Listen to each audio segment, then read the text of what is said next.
लश्कर ए तैयबा के सरगना और मोस्ट वांटेड आतंकवादी हाफिज सईद इन दिनों लाहौर में छुपा हुआ है। आज तक के कैमरे में कैद हुआ है हाफिज सईद का ठिकाना। पहलगाम आतंकी हमले की साजिश के असली सरगना के शहरी ठिकाने को लेकर यह बहुत बड़ा खुलासा है। लश्कर ए तैयबा का प्रमुख हाफिज सईद लाहौर में घनी आबादी वाले इलाके में रहता है। ये जगह किसी आतंकवादी नेता से जुड़ी किसी भी जगह से अलग बताई जा रही है, जो शहर के बीचों बीच आम जनता में मौजूद है। सैटेलाइट तस्वीरों और वीडियो फुटेज से पता चलता है कि भारत का सबसे वांटेड आतंकवादी किस तरह से खुलेआम छिप रहा है। उसके निजी सुरक्षा कर्मी पुष्टि करते हैं कि वो हाफिज की सुरक्षा के लिए वहां पर तैनात किए गए। यही वो वीडियो है जिसका जिक्र हम कर रहे हैं। यह हाफिज सईद का ठिकाना है और इसके सुरक्षा कर्मी भी आप इस वीडियो में देख सकते हैं। ये लाहौर शहर के बीचों बीच है, घनी आबादी के बीच हाफिज सईद का अड्डा है, यानी कि उसका घर बना हुआ है, जो कि तमाम मोस्ट वांटेड आतंकियों के जो मोडस ऑपरेंडी है उससे काफी अलग है, क्योंकि घने आबादी वाले इलाके ये लोग नहीं चुनते हैं, क्योंकि अक्सर ये नजर में आ जाते हैं। इंशाल्लाह जिंदगी रही तो इंशाल्लाह मुलाकात होएगी। एक दो चार दिन ठीक है सर जी, मुलाकात रहेगी इंशाल्लाह। ये हाफिज साहब दे पर्सनल ने हाँ हाँ हाँ हाफिज ने ये जितनी भी सिक्योरिटी हाफिज पर्सनल रखी सारी ठीक है इंशाल्लाह।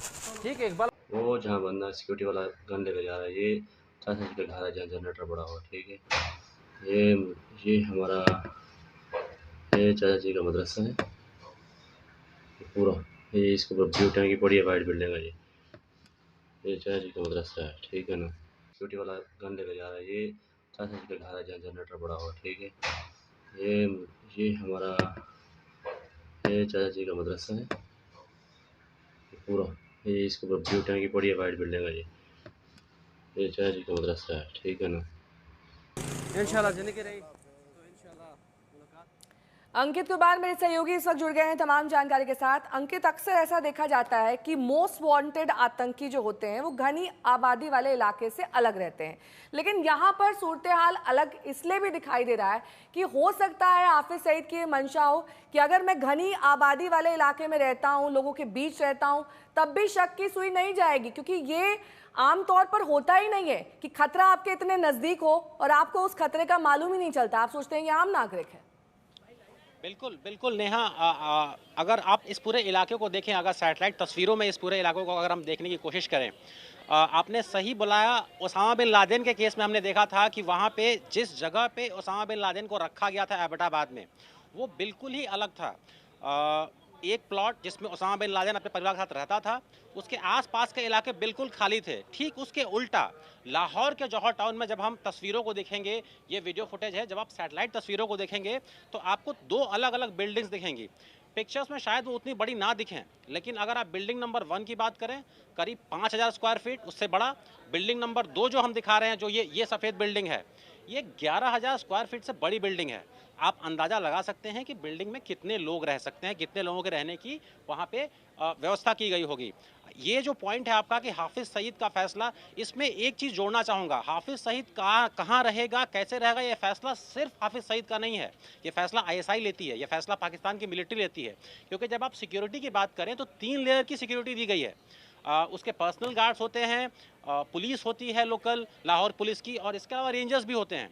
यानी ये फैसला पाकिस्तानी मिलिट्री और साथ ही हाफिज सईद दोनों मिल के लेते हैं कि हाफिज सईद को कहाँ रहना है। थोड़े अगर हम बैकग्राउंड में जाएं तो लाहौर में ही हाफिज सईद आज से करीब 10 साल पहले वो किसी और मस्जिद से अपना काम करता था, मरकज अल कदसिया से। लेकिन ये जो जौहर टाउन का इलाका है, बालाकोट के बाद उसने अपनी गतिविधियां यहाँ ज़्यादा बढ़ाई हैं। इस बिल्डिंग को बड़ा किया गया। ये बिल्डिंग आज से 10 साल पहले इससे शायद आधी थी, अब ये बिल्डिंग बड़ी हो गई है। ये हम इस वीडियो फुटेज थोड़ा सा पुराना है, अगर हम सैटेलाइट पिक्चर्स में देखें तो ये और बड़ी होती जा रही है। ठीक है, मैं लौटूंगी आपके पास। बीच एक मैप दिखा देते हैं अपने दर्शकों को। इस मैप के जरिए दरअसल आपको समझ में आएगा, ये सैटेलाइट इमेजेस हैं कि कहां पर मस्जिद मदरसा के नीचे बंकर है, कहां पर रिहायशी इलाका है जहां हाफिज सईद रहता है, वो जगह कौन सी है। अंकित, हमें डिटेल में ये सैटेलाइट इमेज आप समझा पाएंगे कि टोपोग्राफी के हिसाब से हाफिज सईद का घर कहां पर लोकेटेड है, लाहौर के किस इलाके में? जी बिल्कुल, ये मेन हाईवे है। यहाँ पे कोई भी आ सकता है, कोई भी जा सकता है, लेकिन जैसे ही अगर आप कोशिश करेंगे नेहा, अगर आप इस रास्ते से आने की कोशिश करेंगी, यहाँ से आपको सिक्योरिटी मिलनी शुरू हो जाएगी। पहली लेवल सिक्योरिटी की यहाँ से शुरू हो जाती है। ये जो बिल्डिंग आप देख रही हैं, ये बिल्डिंग 5000 स्क्वायर फीट से भी बड़ा बिल्डिंग है, और इसमें हाफिज सईद अपने परिवार के साथ पिछले कई सालों से हमें बताया जाता है कि यहाँ रहता है। इसके अलावा ये बिल्डिंग ये पिछले कुछ सालों में नई बनी है, इसका साइज बढ़ता गया है। इस बिल्डिंग में अलग अलग इसकी परतें हैं। इसमें हमें बताया गया है कि इसमें कम से कम 2 बेसमेंट्स हैं।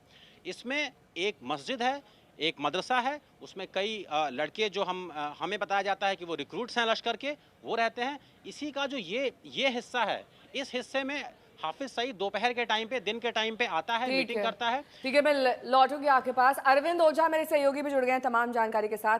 अरविंद, हाफिज सईद कोई आम आतंकी तो है नहीं, टॉप मोस्ट वांटेड आतंकी है, उसको संरक्षण प्राप्त है आईएसआई का, पाकिस्तान आर्मी का। वो कई बार निर्णय लेते हैं कि उसको कहां पर रहना है, लेकिन लाहौर की बीचों बीच ये जगह चुनना, ये उनका फैसला जाहिर तौर पर कि कहां वो प्लेस रहेगा।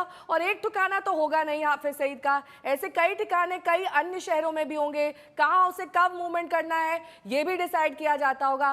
क्या जानकारी?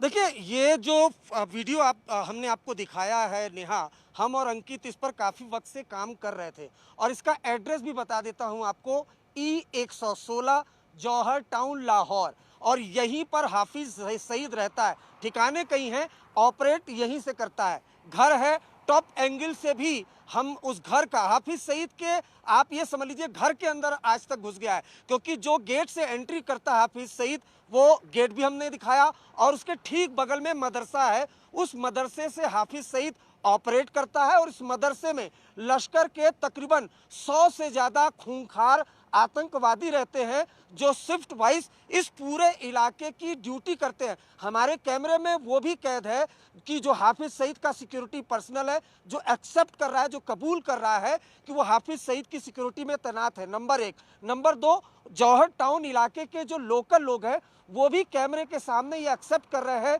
हाफिज सईद यही रहता है। और ये जो पूरा इलाका है, इस पूरे इलाके में मोबाइल ले जाना मना है, इस इलाके में ड्रोन उड़ाना मना है, हाई सिक्योर ये इलाका है, और यहाँ सीसीटीवी फुटेज लगे हैं जो 24 घंटे निगरानी रहती है। अगर आप इस इलाके E116 की तरफ बढ़ेंगे तो यहाँ पर 4 लेयर की बैरिकेटिंग भी लगी हुई है। एक एक चप्पे चप्पे की वीडियो आज तक के पास मौजूद है, और ये सबसे बड़ा खुलासा है हाफिज सईद पर, जो 26/11 का मास्टरमाइंड है। मुंबई में जो अटैक हुआ था, और पहलगाम में लश्कर के ही टेररिस्ट आए हैं जिन्होंने 26 निर्दोष लोगों को मारा है। तो वो हाफिज सईद पर ये अभी तक का सबसे बड़ा खुलासा है, और हमें इंडियन इंटेलिजेंस ने ये कंफर्म किया है कि हाफिज सईद फिलहाल यहीं पर रह रहा है। इस वीडियो से पाकिस्तान का भी झूठ वो बेनकाब होता है, क्योंकि वो इंटरनेशनल कम्युनिटी को और भारत को, अमेरिका को ये बताता है कि हाफिज सईद वो नज़रबंद है, वो जेल में बंद है। लेकिन हकीकत यही है कि वो इस अपने परिवार के साथ यहाँ पर रहता है। 24 घंटे पाकिस्तान आर्मी, ISI के लोग यहाँ पर उसकी सुरक्षा में तैनात रहते हैं। यहाँ तक कि लश्कर के आतंकी भी उसकी सुरक्षा में तैनात होते हैं, जो हमारे कैमरे पर कैद है। नेहा, ठीक है, बहुत बहुत शुक्रिया आपका और अंकित का इस तमाम जानकारी के लिए।